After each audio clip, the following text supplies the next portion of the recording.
Dylan, I am doing so great. I can't wait to talk about this episode. I have to warn you, I might have to get up every now and then. I got my idol currently burning in some wax in the fire, but I'll be good hopefully after 20 minutes.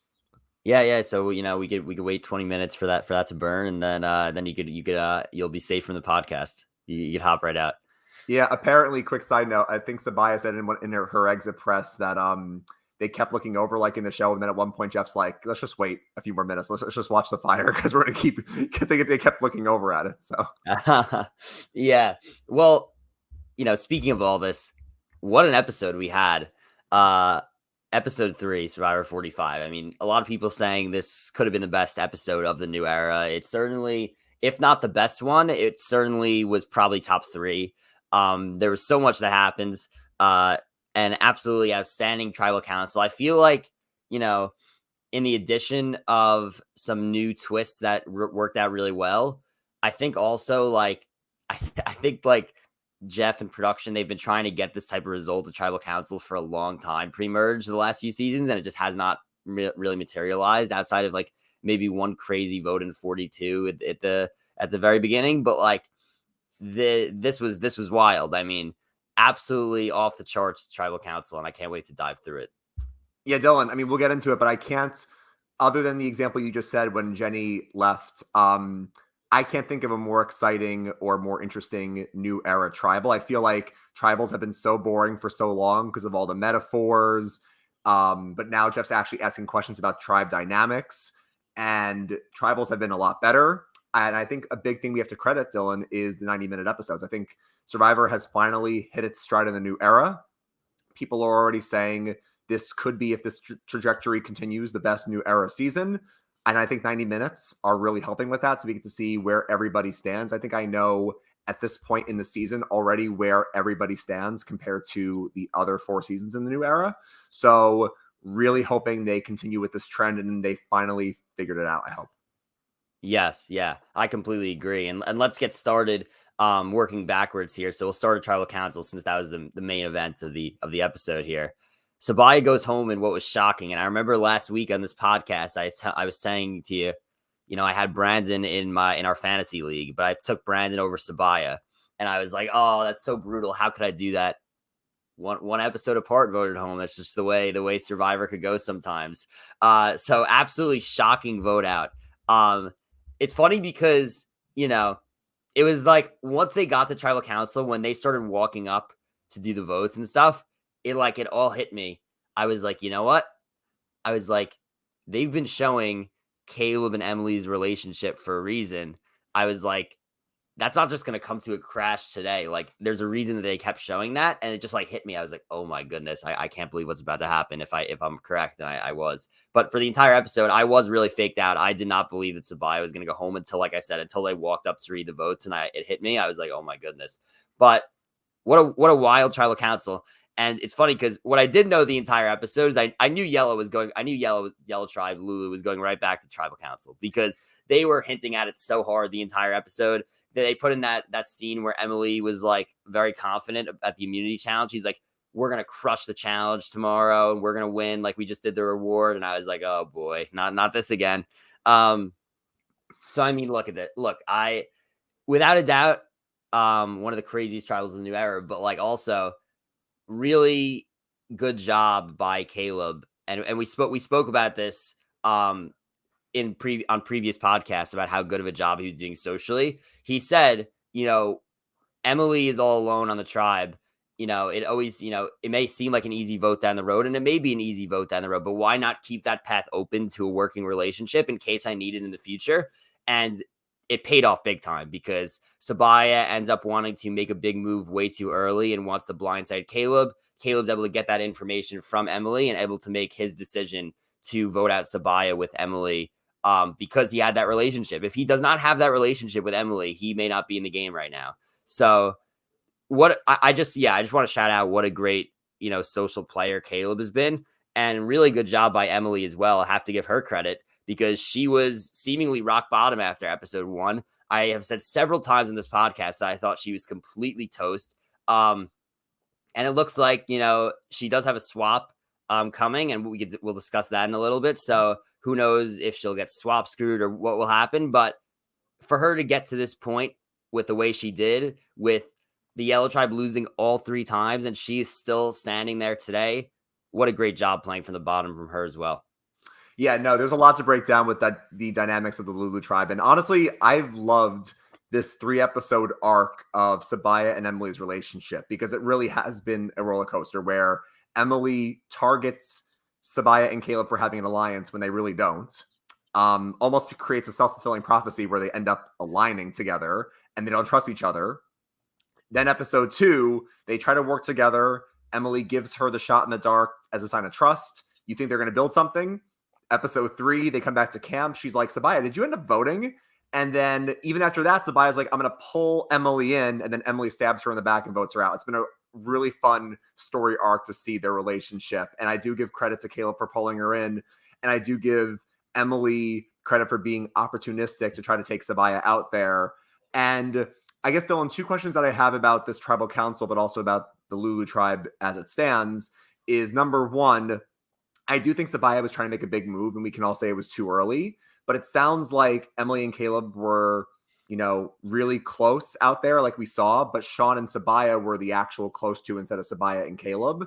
So it sounds like Sabiyah, maybe she was playing too hard and she was trying to protect against a possible swap, but it almost was like she was trying to shore up her numbers in case of a swap, and that's why she took a big swing.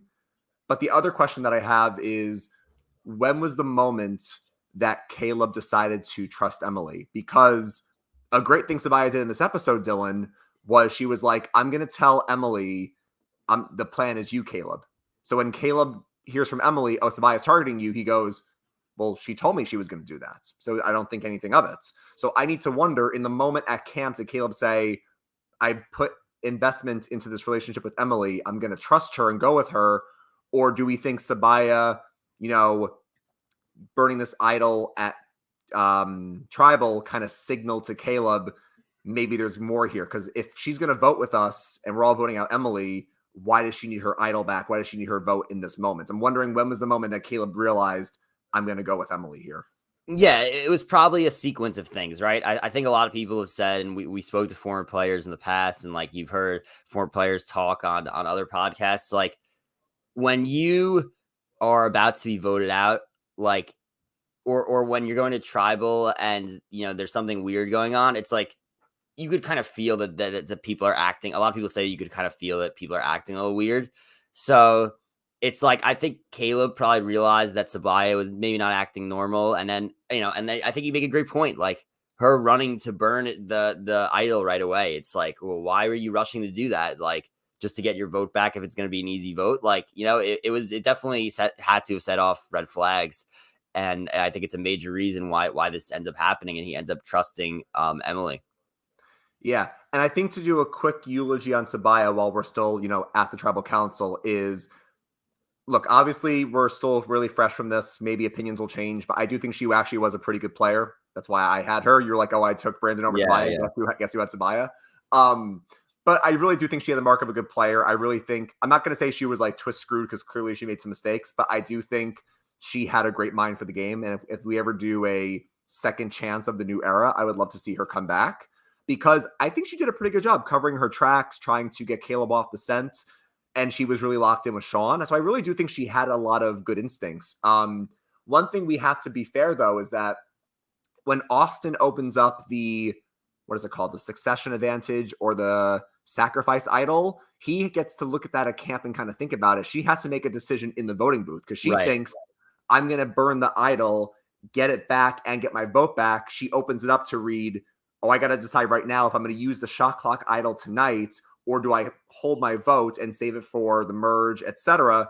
So she has to make a split-second choice. And she's thinking, okay, if I'm voting Emily, Sean's voting Emily, I told Emily to vote Caleb, Caleb's voting her, this is going to be a 2-1-1 vote. But I could, if I hold my idol, if everybody's voting how they say they're going to vote, I should be fine. It'll be 1-1-1. So look, obviously we can put some blame on her by saying she didn't have the right read. She kind of trusted Emily a little too much, more than she should have, probably trusted Caleb more than she should have. But like, do we put a lot of blame in Sabiyah in the moments for not playing the idol and or not using her votes? Because she had to make a split-second choice and she kind of had the wrong reads there. Yeah, and I think you bring up a good argument and good point here. It's like I was thinking about this after the episode. Had she been able to burn through that idol um in at camp and had more time to make a decision of what she's going to do, does that impact her decision? The fact that she had to make it so split second. I mean, it's got to be tough. It's got to be tough. It's as simple as that. I mean, you got the cameras on you. You know, it's potentially a big blind side coming, and it's like, oh, if I, what's going to happen? Look, it's pretty clear that she was. I think she was very confident that Emily was going to be the one that was, or I should say that Caleb was going to be the one that was going home here. Because obviously, if she had any sort of doubt, you would think that she would easily just play the idol, right? This type of idol, this idol is tough. So do you have the exact rules on the idol? Just so everybody that is listening to the podcast could be once again reminded on what. Yeah, I took a picture of it because I knew this was going to come up. Yes, because I know you want to discuss this because I think you had some pretty high opinions of this new event. Well, we have 2 new advantages, but you had pretty high opinions of the second one. Yes. Okay. I believe if people want to read this for themselves, I think it's either on Dalton Ross's or Mike Bloom's Twitter. So if you want to read it yourself, but it says this idol is only good for 1 tribal council. After that, it's dead. However, if you sacrifice your vote at your first tribal council, the power of the idol will extend until all players are on the same beach merge. If you sacrifice your vote a second time, at the next time you go to tribal council after that, you get even more power, meaning the last time you can use this idol is when there's 5 players left in the game. So basically, it's either a shot clock idol where you use it at that tribal council, you don't vote once, you get it until the merge, which in the new era, probably only like 3 more votes until merge or whatever, or you risk it a second time, it now lasts till final 5. So what are your thoughts on this? Because I know you wanted to talk about it. I have some thoughts that actually have changed after listening to some podcasts, but what do you think? I like the twist a lot. I think that it gets players to make a tough decision, and it's like I think this is a point that's been brought up in the Survivor community. It's like the thing that that a lot of people haven't been happy with in the new era is that like you just like lose your vote. You know, like you want to get an idol, you lose your vote. You do this, you lose your vote. This is like you're choosing to give up your vote in order for a chance at something, very valuable, right? So it's like the players given the choice of what to do. And that's why I like it. Also, it kind of accelerates the lifespan of an idol to the point where, if this works as intended, right? Meaning that either, a player plays it right away, or maybe someone like Sabaya is like tricked by it, doesn't play it and goes home. And now that idol's like flushed. It's like, since the lifespan of the idol is accelerated, it allows Survivor to like be able to do more things with idols as the season goes on, with less idols and advantages in play. Do you know what I'm saying? It's like I think that because of this, there will never be a point this season where there's like everybody has something, where that's kind of what we've seen in the past, where we had to like read off a huge thing. Whereas here is like, when you have an idol with a lifespan like this that's pretty quick, it's like, all right, it's probably gonna get flushed out of the game pretty quick, because I doubt that, and we'll see what Austin ends up doing with it, and we'll see whatever happens with the Blue Tribe, which again we haven't seen anything with the Blue Tribe in terms of getting an advantage like that. But I have a feeling that these Survivor players are gonna have a pretty tough time holding on to this thing. If they're sacrificing votes. So I think it's pretty incentivized to use it right away. And it leads to, you get tough decision making, you get potentially great tribal councils. And I think again, you get, idols used quick so that you're not having a zillion in the game at one time. So I do like it overall a lot. No, you bring up a good point that the biggest thing that it gives players options, and it gives players agency in the game, because the worst thing you can do in Survivor is take away that choice or take away their ability to play, which we saw last season. People were forced on the journey to give up a vote no matter what, which is not great. And also in this new era with knowledge is power and certain crazy advantages, this really isn't that bad, all things considered. And also the goodwill advantage that we see Caleb give to Drew also wasn't that bad either. No, Dylan, I think you bring up a point about the options, because my first thought was like, this is too many rules. It's too complex. I don't like it. But then, similar to what you said, Stephen Fishback had a really great point on the know-it-alls, which makes me like it more. It almost this is an idol that almost rewards players better if they have a good social game. Because if you have a bad social game, you're going to need the idol in the moment. You're going to need it tonight. Whereas if you have a good social game like Caleb does or like Austin does or whatever, you can afford to hold off for a vote or two and extend the lifespan. I think a perfect example of this, even though it's not like 1-for-1, is like Ben in Triple H. Now, this is not the same exact thing because they were already later into the game, but like Ben only survived because he kept finding idols and playing them. So in Ben's case, he would have had to use the idols like tonight, because he had no social game. Whereas if somebody like a Ryan or Chrissy found the idol, they had more of a social game, they could bank their vote and then let it last longer. So it does reward players if you're more social in the game. And I think that level to it makes it more interesting to me. Yeah, I think that's a great point. It really is. And I think overall there's just a lot of benefits that come from this. And I'm very excited to see how it's used on the other tribes. In the case of Austin, if I had to make a prediction, he seems pretty set strong on that tribe. I feel like he could end up probably pushing this a while. So it's like, we get like the extreme scenario in one situation with Red where it's like, Austin could probably hold on to it for a while and make it last till maybe Final Five, because they have a 4-2 advantage in that alliance. At least it looks like, we're led to believe that immediately, which again, we'll talk about Red a little bit later.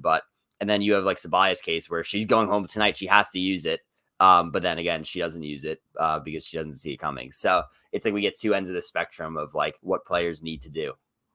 So yeah, and look, and obviously the biggest thing that we'll see with the swap next week is that, we haven't had a swap in the new era yet, other than last season where it was kind of like a mini swap where only 3 players switched. But I guess these players have to think at some point a swap might happen. So I guess in Sabaya's case, what she's thinking is not only do I trust in Emily and Caleb that they're going to vote the way I told them to vote, which didn't work out.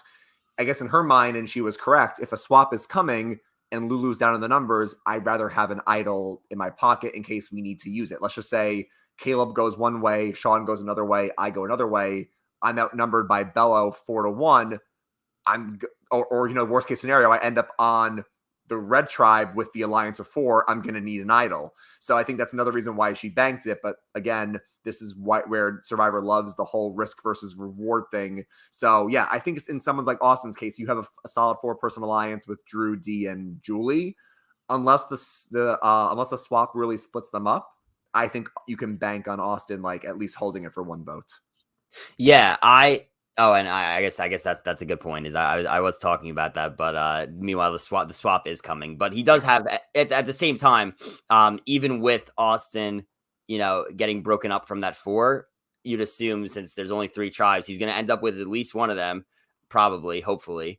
And then we'll see what happens from there. But I trust Austin's social game enough where I feel and he's very good at challenges, so there's incentive to keep him around. So I think he'll probably be in a pretty good spot where he will be able to bank the vote. But we'll see. Let's talk about the swap quick that's coming next week. Do you think the players anticipate a swap? I'm going to say probably not based on what happened the last 4 seasons, but we've been begging for a swap for a while now because it's just gotten so monotonous with this format. And like, come on, who wants to see Lulu continue to get whittled down to 2? Like, we don't need to see that, right? Like, we've seen them lose enough. It's time to let these 3 Lulu players who were good enough to make it out of their tribe that has lost 3 consecutive times, give them kind of new life in the game, and also just kind of switch things up. I think that, in other seasons, it gets a little bit boring having the same 3 tribes go for like a 5 votes or whatever until the merge. I do like that they finally brought back the pre-merge tribe swap. I think it's very much been needed in the new era, and we haven't seen it yet until now. Yeah, no, I mean, listen, Survivor fans were losing their minds online about this swap, and I think, Dylan, to your point, it's like, yeah, on one hand, that they shouldn't expect it because in the new era, we haven't seen any swaps yet. So they got to be thinking, okay, well, this is just a new format. We're not going to swap. We're just going to stay where we are, which is why we've seen women go home early because they want to keep the strength. But clearly, some players like Sabaya are thinking, Jeff keeps saying the new era keeps changing. a swap could happen. And she was making certain moves because of a swap. She felt like Caleb was a big social threat. So she was like, if I take Caleb out now, yeah, he's a big threat, which it's a little early, but socially, he just went on a camp raid. What if he defects and goes over to that tribe? So some of them are clearly thinking about a swap. And I do think, like you mentioned, this really is a great thing to have in Survivor 45. I think we were over here with 40 and the old era, and we kind of swung the pendulum very far this way. And I think, like anything in life, the pendulum will eventually come back. And I think we've seen between last season and certainly now 3 episodes into the season, they're getting more and more back to where we were, which I think is a really good thing. Yeah, it's been a really solid start to the season, minus the quit. So I'm excited to see it continue in that trajectory. But let's run through the episode chronologically and hit on some of the most important points in this episode. We already discussed the returning of the shot in the dark. Again, this was some funny. It ends up being some funny foreshadowing. Also, is like Emily and Sabiyah going at it again. Kind of in camp after tribal, and it's like, little do we know that later that episode, what's going to be the end result. But yeah, we kind of already discussed that. Let's talk a little bit about the Blue Tribe Belo, because that's where we go right after that. Jake had like a weird moment where he like kind of like passed out almost on the fire, which was dangerous and scary. And then we see Kendra and Jake kind of, form this bond from talking. And it's funny because if we remember in the first episode, Kendra kept throwing out Jake's name as potential first vote out because he's a lawyer. So there's like a lot of, I still think that ultimately on this Belo tribe, they're setting up for, and again, it's a swap coming, but it looks like that, the girls are together, the guys are together, and then you have the middle two of the girl and the guy, which is Brando and Kelly. And it looks like that they're really the middle decision makers, kind of going to swing that back and forth. But like you said, now we're doing the swap next week. So I'm curious to see how that tribe gets split up. But I think it's, we're getting it, even if, they get split up at this swap. I'm not exactly sure I didn't look ahead to see what the tribes were. I know that information is out there, but I did not look yet. I think that they made it clear that Caleb and Emily was going to be kind of a power pair, or at least a pair that makes a big move in this game. I also feel like we're being told that the same thing could be with Brando and Kelly. I'm getting the same vibes that they are going to be a very important duo in this game at some point. Yeah, no, I agree. I agree with you. I think that they've really been spotlighting this pair in the middle as the swing votes. And let's just pretend, for the sake of argument, that a swap wasn't coming and they went to tribal council. Which way do I think it would go? I feel like I'm of two minds, because on one hand, they're really kind of painting Bruce as like Bruce, which is kind of crazy because I do love Bruce still. I know you do too, but like Bruce is kind of maybe annoying some people, or he's, really, really being, socially out there and telling people what to do. And Katurah just hates Bruce for some reason.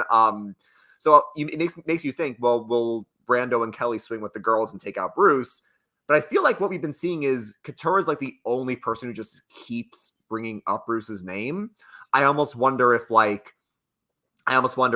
kind of foreshadowing in some ways that if they end up swapping to a new group, and let's just say Katurah and Bruce end up being on the same tribe with someone like, I don't know, Jake or Brando or someone else on the Blue Tribe, that Katurah is going to be like, hey, I know Emily, you're on the outs, or Austin, you're on the outs, but I want Bruce to go.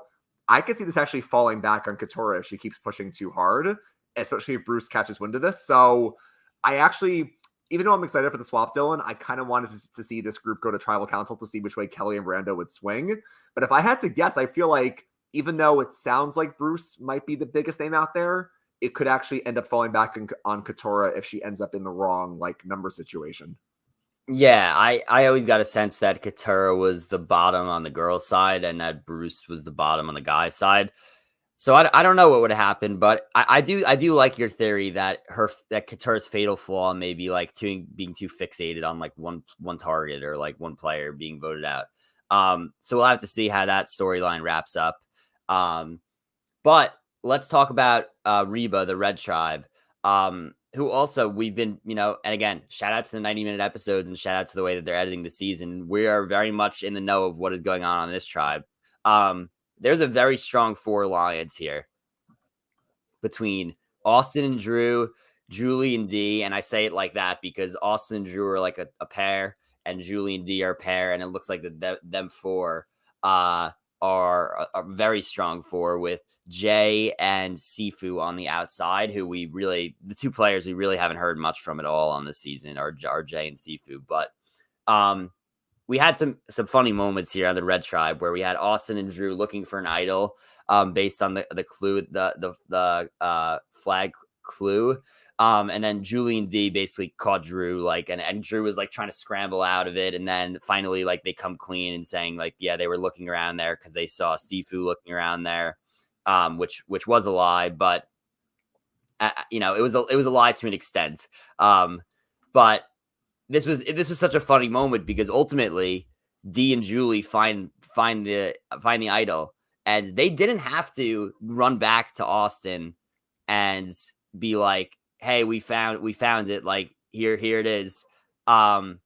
Instead, they chose to make the decision which was right for the alliance, but they easily could have just found it and kept it for them too. So I think it's very interesting that foursome, it's like that 4-person alliance is the dynamic is just so interesting. Like, I don't know what else to say about it. It's just like, again, D and Julie making the long-term social play with that rather than taking the immediate advantage for themselves, which could end up paying off long term for them. Yeah, I feel like even though Austin and Drew kind of have the power here because they literally have, between the 2 of them, they really do have they have 3 advantages between the 2 of them. They have safety without power for Drew, the goodwill advantage that Caleb gave him, and then Austin now has the sacrifice idol. So they have 3 trinkets between them, which makes them very powerful in the game. But I still feel like that doesn't mean that D and Julie are in a bad spot because they know where 2 out of 3 of these advantages are. They actually know. I think they know all 3, right? This alliance has been very forthcoming with information. And I think in the new era, and Stephen Fishbeck has kind of been a big proponent of this, even back in like the 20s and 30s, he always felt like, unless it's a broken advantage like knowledge is power, sharing information like this really builds those bonds out there. And the alliance knows about all these. So even though Drew and Austin have a lot of firepower, D and Julie know where it is. And if they want to sync their game, they easily could. And I mean, depending on the swap or the merge, nothing stops Julie and D of saying, we're with Austin and Drew, we're getting down in the numbers. Maybe they need to be weakened a bit. And they tell Jay, they tell Sifu, they tell whoever they swap with. I think having advantages are great, but knowing where they are is also equally as important. Again, knowledge is power. And I have to give D some credit here, Dylan. I think we haven't seen much of Julie, but I do think Julie's in a pretty good spot. But D has some great reads. And even though Drew tries to give her a little bit of a lie, like I saw Sifu digging here, but I'll still tell you about the advantage. If there's ever another instance where they act untrustworthy, D's going to remember this moment and be like, I can't fully trust the guys here. So I do give credit to D for having some of these really good reads. Yeah, shout out to D. She's been really impressive. I think, we saw it. She nailed it on the head. She's like, I feel like something weird's going on here between Drew and Austin. And then she was right. I mean, we literally saw it unfolding. She caught them, caught them in the act. So she's been great. And let's talk. And one more thing quick here about this Red Tribe before we talk about the reward challenge and the raid. I think that like this 4 could be long for this game. Like, we've kind of seen the formula in the new era, at least in this format with 3 tribes. And then, it's going to be interesting how it ends up because you're getting a swap. So maybe one of them gets screwed, but the formula, for players kind of has been like being a big alliance for a lot of the time. And then like, we'll see probably around like final 9 or final 8, could be it's very rare that we see, like Carson, Carolyn, and Jam. They kind of wrote it all out to the end. But, I think that the important thing was that they had a big alliance that kind of carried them through the game. And maybe that Red Tribe could go until final 8 or final 7 together before they break up. I think that probably would be the smart move. But again, the swap is unpredictable and we'll see what happens with that. So, it will be interesting to see this dynamic, but let's get to the reward challenge, which, by the way, my brother had the funniest comment of the episode here. He Hmm. said, we had this this challenge with the ball where you throw it up on the ramp and then you have to jump through the obstacles and catch it on the other end. And I remember, I don't know, I believe we saw this in maybe 41. And we definitely saw it in 40 because remember Michelle couldn't do it. Yeah, exactly. Yeah, right. So I believe we may have seen it in 41 also, but I'm not positive. But definitely something we've seen before. My brother's like, can you imagine if Brandon was still in trying to do this challenge? What would happen? With the ball at the beginning, I was like, oh my god, Brandon would have been tripped up at least 5 times by now. Oh my god, there were some nasty falls. Emily took a big fall, but yeah, that was a fun reward challenge. But bottom line is that Caleb, Lulu gets a chance to raid another tribe because Lulu finally wins a challenge, and they choose Caleb to raid Reba. So I think the biggest takeaway here, and something that I think could ultimately sink Caleb's game long term, is he did a very good job at the raid, making relationships. But I think that the issue with that is that Red saw right through it, right? They saw that he was, that he was playing the game hard. And we got a confessional from pretty much everybody on that tribe. And they were like, Caleb's a salesman. Caleb's doing this. He does sales for a living. We're getting sold this. He's a player. Like that could come back to bite him even at the swap or Commerge as a huge threat. But he does save himself a little because, he figures out that Drew kind of, was in the know with a lot going on, thought that they may be an unsuspected pair, and gives him the goodwill advantage. So I think that, everybody's going to be wary of Caleb, but if he's in with Drew, that's pretty big for him because Drew is such a huge maybe the leader of this 4-person alliance on Red. So I think it was a little bit, Caleb came on a little bit too strong, I think, but then I think he saved himself a little bit by aligning and giving the advantage to the right person. So that'll be very interesting to see for sure. But I think Caleb is going to be clearly a massive threat the rest of this game. Yeah, no, you bring up a lot of good points. I mean, number one, Caleb obviously is a great social player. Everybody really seems to like him. But if everybody knows how good and likable you are, it's not always the best thing. I mean, you need to have like that serene mist where like you're misting people, but they don't realize they're being misted. They know the mist is coming. Right. But no, I think that Caleb here, it's so interesting that he gives it to Drew, because I've seen different people talk about this, and it's like when you are visiting another tribe and you have to gift something like this, do you gift it to somebody that's already in power to further give them power and I make them like an ally or a shield? Or to kind of knock down those players, do you give it to somebody at the bottom because they could really use it to topple the power structure? Kind of like Tony saying, the lions got to stay with the lions, so the hyenas don't eat them. It's kind of like, what do you do in this case? And I think Caleb, seeing how Drew already has power, he told Caleb, I have this safety without power. He's building some trust. Caleb is like, all right, well, if I give Drew this goodwill advantage, he's already in power. He can hopefully protect me, and us stronger players can move forward together. I feel like that's the right move. I'm not sure what you think about that. But I do feel like that's probably the right thing to do to give Drew the goodwill. And then we can also talk about what we think about the goodwill as well. Yeah, the goodwill advantage. I think it's a solid advantage simply for the fact that it's not too overpowering. And like you said, I don't like when people lose votes originally. So if somebody loses a vote and gets a vote back, okay, we'll probably get to see a more normal vote, So I think it was a pretty low power, good advantage, I would say. The only thing that I don't understand, Dylan, and this is, I think, one of the reasons why we get very nervous about these advantages, is that we don't know fully all the kinks to it. We don't know how everything works out, and especially if these advantages can kind of stack on each other. Because Dylan, what happens in a situation where Austin goes to tribal council? He can't vote because he has the beware, and he's going to bet not the beware. He has the sacrifice idol. He wants to hold it so it's good to merge, but then Drew gives him the goodwill. He goes, I'm going to save my vote so my idol can last until merge. I'm now going to use the goodwill to get my vote back so I can now vote while also holding the idol. Like, does that work? And that's kind of where I get very confused, where until we see it happen, we don't know how all of these advantages are going to kind of work together. So what do you think?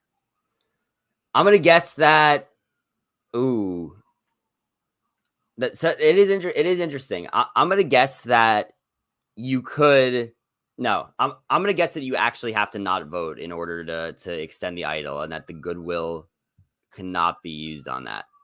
Because the problem is because the goodwill's like you're losing your vote. The idol's like you have a choice on whether to vote or not.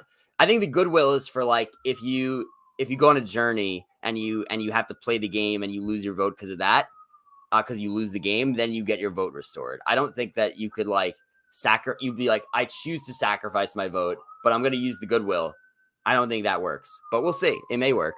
Because that's a good point, because people are saying online, usually these advantages are very like by the book. Like you use the exact words in the advantage, because if you risk your vote at a journey, that's a bit different than you sacrificing your vote in the voting booth. So does it account for both of those for Austin, or is it like, no, only if Austin like sacrifices his vote, the goodwill won't work on that? So that's kind of where we need to see if like Drew tries to give this to him, is it not going to work?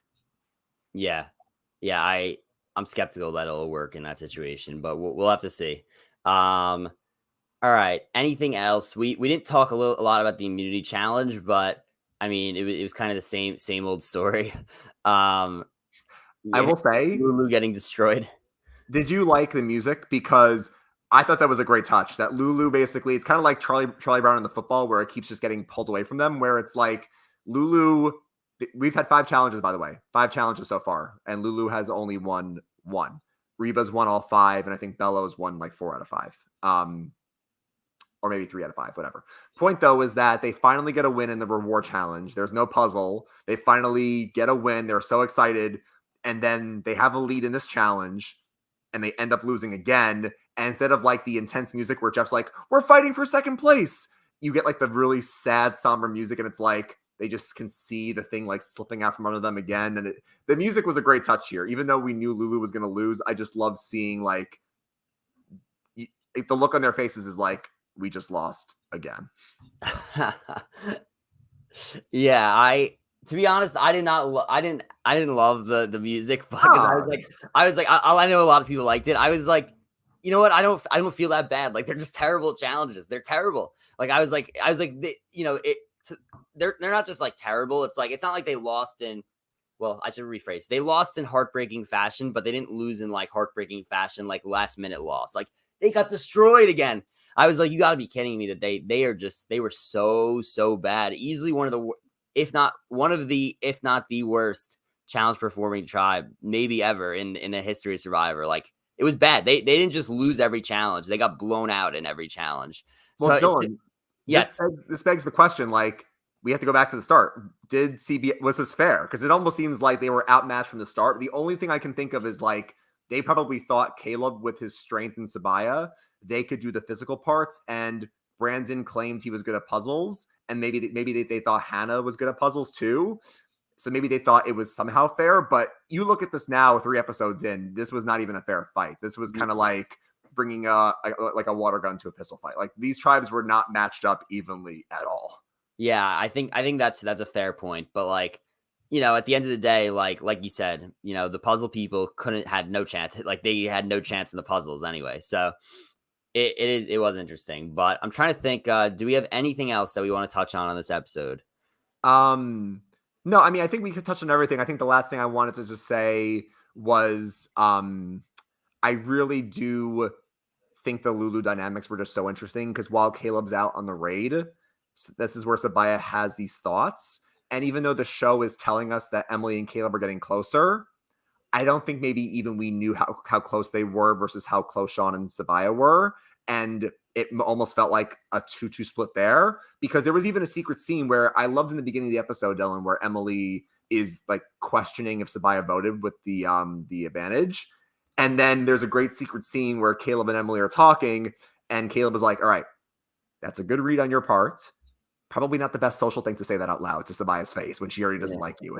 So it's almost kind of like a fun little like mentor-student thing, Dylan, where you have Caleb, who's arguably the great social player on this season, versus Emily, who started out as one of the worst social players, and like he's kind of mentoring her to get to his point. We love a good story arc. It'd be a great arc if eventually Emily surpasses the master and she takes Caleb out and she just really comes into her own as a great player. I know you and your brother were talking about, could Emily end up going far in this game and maybe even winning with her arc here? But I really did love to see like Emily and Caleb even getting closer and her kind of learning from him. And then while Caleb's out on the reward, Sabaya's trying to pull Emily in, and then finally Emily gets enough information from Sabaya to be like, Sabaya really has a lot of power here. I need to take a big swing at her. Because Emily could have really easily, Dylan, just been like, Caleb's a big threat. He helped me get back in. He did his part. I'm going to rock with Sabaya and Sean. But she was like, no, I see the power Sabaya has, and I'm going to really flip this tribe on its head. So it's been really interesting to see like the journey that Emily's been on 3 episodes in. Yeah, insanely interesting story arc. And also, I think, just speaking to that, I think a lot of players are going to want to work with Caleb because he's the best possible shields. Like if you're like, you know what I mean? It's like especially if you're if you're a Drew or if you're in Austin, like I could see those people linking up easily because it's like you need somebody who's going to shield you. And Caleb is the perfect shield. He's already seen as probably the biggest threat in the entire game by every tribe. So I think that Caleb will be somebody who everybody wants to work with. And it'll be interesting to see how that plays out. Just I guess for the rest of the season. But yeah, it will be cool to see. Yeah. I think like if I had to say one more thing about this, it's just that because I'm trying to think what Sabaya could have done differently here. Because I do think again she did a great job at like covering her tracks because we saw Emily run to Caleb and try to throw her under the bus, and Caleb's like, "Well, I knew she was gonna mention my name because that was the plan." So I think the only thing Sabaya could have done differently was like she probably could have just voted at that tribal council because at worst it would have been a 2-2, right? With Sean and Sabaya voting Caleb and Emily and Caleb voting Sabaya. At that point, what happens? Does like Sean get scared and like flip his vote, or does Sean stay very loyal to Sabaya and they go to Rocks? Imagine if we went to Rocks this early. I don't know. I kind of wanted to see what would have happened if it ended up with being a tie, but I do feel like Sabaya just was in a kind of a tough spot, and maybe she was doing a little bit too much. But I feel like if this tribe could have won a single challenge, or if she was on a different situation, I feel like she could have gone pretty far. Yeah, I think like when we talk about like who could play for a second chance season, like she's like your prime pre-merge candidate for like a second chance. So I agree with you. I thought she was a good player that happened to get screwed by, obviously she made a bad decision, but she also got screwed with just, being on a bad tribe. Mm-hmm. And that's a lot of it in the pre-merge, especially when there's 3 tribes and the tribes are small. Because if you think about it, Dylan, we always talk about like butterfly effects, where if people don't know what a butterfly effect is, it's kind of like how one certain moment can lead to a whole chain of events, kind of like one domino, like that meme where it's like the small domino falls and it knocks over the giant domino. Right. They wanted to vote out Emily at the first tribal, and Emily was going home if Hannah didn't quit. Then the next week, somebody's like, all right, Emily's got to go. But Brandon was historically bad at challenges. She could not justify keeping Brandon any longer, but she wanted Emily to go. And this week, Sabaya goes home because Emily sinks her game really with Caleb. So it's like, if any other thing happened, if Hannah didn't quit, or if Brandon could have just done something in the challenges, Emily would be gone, and the 3-person alliance of Sabaya, Sean, and Caleb could have stayed true. She would have been set for the swap and maybe even gone into the merge. But because of that one thing, a couple things, her game was kind of just out there. So again, really crazy to see how just one thing can just impact a whole chain of events. Awesome dynamic from this Lulu tribe. So as we this is consider this the eulogy of the Lulu tribe as tribes will swap next week. But yeah, it was a roller coaster for sure. But yeah, excited to see what happens next week. Anything else, Ryan? I think that's all I got for today. Yeah, I don't have any other things from the episode. I just want to say one more time we mentioned it at the start in case people came in late. Great start to the season. I think we both agree. The 90 minutes really helping the show going forward. Even better that CBS told Jeff before the season, you're going to have 90-minute episodes. They really were like, all right, how can we make this even better in terms of both the show itself and the editing? And I really do feel like we are in for a great ride. I'm sure we'll get like one or two more journeys here and there. But Dylan, they've changed so many great things for the better. The fans are so happy. Not just that we have a swap next week. They brought back the intro. They brought back Previously On. Tribal councils are not about metaphors. It's about the tribe dynamics. We know where everyone in the game stands at this point. We don't have any sad backstories. It's all about like the game itself. So far, I've got to give Survivor 45 high marks already. I think, not to be hyperbolic, but already 3 episodes in, I feel more confident in 45 than I did about 41 to 43 at this point in the season. That's just my personal opinion. Yeah, I feel good about 45, and I think it'll be a top New Era season as well. Hopefully. But yeah, if we want to wrap up like we normally do. Yeah. So as always, just stay tuned to our social media. Dylan and I, just with our work schedules, should be recording again Sunday mornings, but just keep an eye out for that. But we'll see you next week. And as always, grab your torches and head back to camp. Good night.